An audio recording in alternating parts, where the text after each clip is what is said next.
রেস্টুরেন্টের স্বাদকেও হার মানিয়ে দিবে আজকে আমার এই ফ্রাইড রাইস রেসিপি। একবার হলেও রেসিপি ট্রাই করবেন। কেমন হলো না হলো অবশ্যই কমেন্টস করে জানাবেন। এ টু জেড সম্পূর্ণ রেসিপিটি আমি শেয়ার করছি। রেসিপি ভালো লাগলে সাথেই থাকবেন, অন্যদেরকে দেখার সুযোগ করে দিবেন। আসসালামু আলাইকুম, হাই এভরিওয়ান, কেমন আছেন সকলে? আল্লাহর অশেষ রহমতে আমি বেশ ভালো আছি, শুকরিয়া।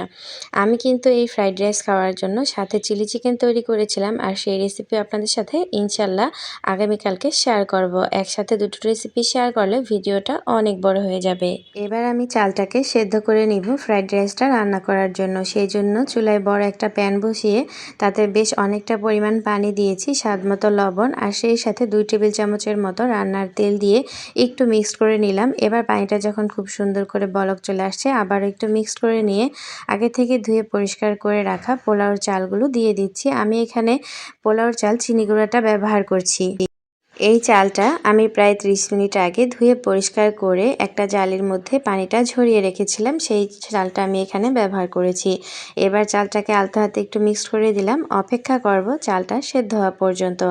আমি এই চালটাকে 90% পর্যন্ত সেদ্ধ করে নিব। সেই পর্যায়ে আমার কাছে মনে হয় ফ্রাইড রাইসটা একদম পারফেক্টলি হয়। যদি আমি এখানে আর একটু কম সেদ্ধ করি, সেক্ষেত্রে আমার কাছে মনে হয় চালের মধ্যে কিছুটা হলেও দানাযুক্ত থেকে যায়।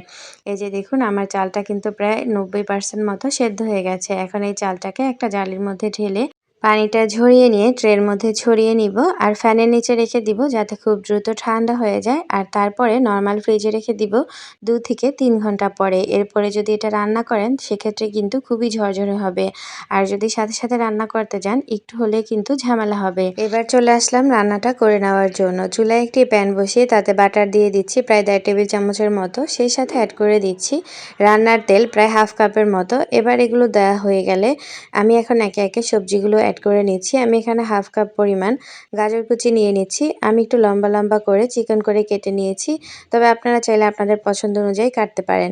সেই সাথে মটরশুঁটি নিয়ে নিলাম হাফ কাপ পরিমাণ, আরও নিয়ে নিচ্ছি এখানে ফুলকপি হাফ কাপ পরিমাণ, সেই সাথে নিয়ে নিচ্ছি বরবটি হাফ কাপ পরিমাণ। সব কিছু নেওয়া হয়ে গেলে এবার এই সবজিগুলোকে আমি খুব সুন্দর করে তেলের সাথে ভেজে নিচ্ছি। আমি আমার পছন্দ অনুযায়ী এখানে সবজি অ্যাড করেছি, আপনারা আপনাদের পছন্দ অনুযায়ী এখানে সবজিটা অ্যাড করে নিতে পারেন। এমনভাবে এই সবজিগুলো ভাজবো যাতে পুড়ে না যায়, আবার খুব বেশি সেদ্ধ হয়ে না যায়। চুলার আঁচটা কিন্তু সম্পূর্ণ হাইয়ে রেখে প্রায় 5-6 মিনিট ধরে এই সবজিগুলোকে অনবরত নেড়েচেড়ে ভেজে নিতে হবে।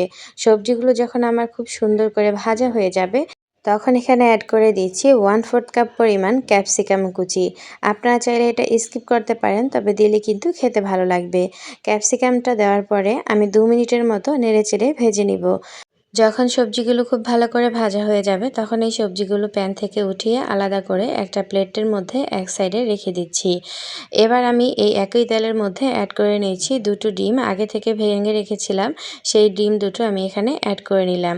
এবার এর সাথে দিয়ে দিচ্ছি স্বাদমতো লবণ, আর অল্প কিছুটা আমি দিয়ে দিচ্ছি গোলমরিচের গুঁড়ি। এবার এটাকে আমি ঝুরি করে ভেজে নিব। এই হাতা দিয়ে লাড়লে কিন্তু ডিমটা ঝুরি হয়ে ভাজা হয়ে যাবে।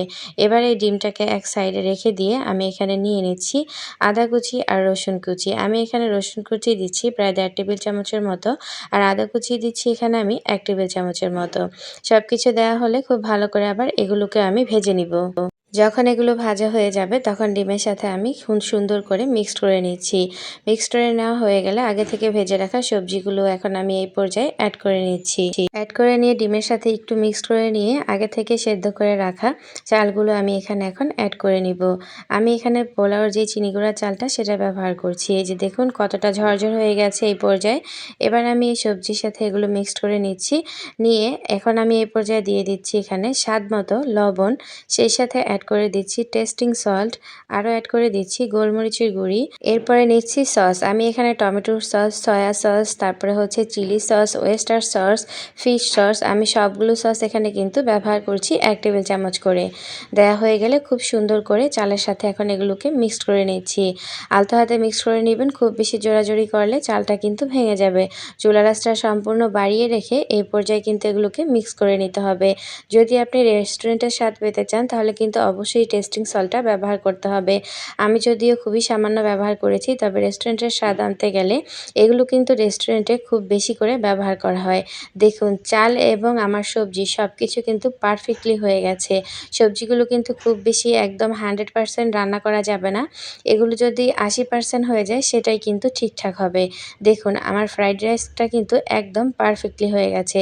চুলাটা বন্ধ করে দিচ্ছি। এবার আমি গরম, গরম পরিবেশন করার জন্য একটি সার্ভিং প্লেটে উঠিয়ে নিচ্ছি। দেখতে যতটা লোভনীয় লাগছে, আমার এই ফ্রাইড রাইসটা কিন্তু খেতে ভীষণ সুস্বাদু হয়েছিল। আপনারা একবারও বাসায় হলে ট্রাই করবেন, আর কেমন হলো না হলো কমেন্টস করে অবশ্যই জানাবেন। ফ্রাইড রাইসটা খাওয়ার জন্য আমি কিন্তু সাথে চিলি চিকেনও তৈরি করেছিলাম, আর সেই রেসিপি ইনশাল্লাহ আগামীকালকে আপনাদের সাথে শেয়ার করব। দেখুন রাইসটা দেখতে কতটা অতুলনীয় লাগছে, তাই না? আমি আজকের মতো বিদায় নিচ্ছি। আপনারা সকলেই ভালো থাকবেন। আমার জন্য দোয়া করবেন। আল্লাহ হাফেজ।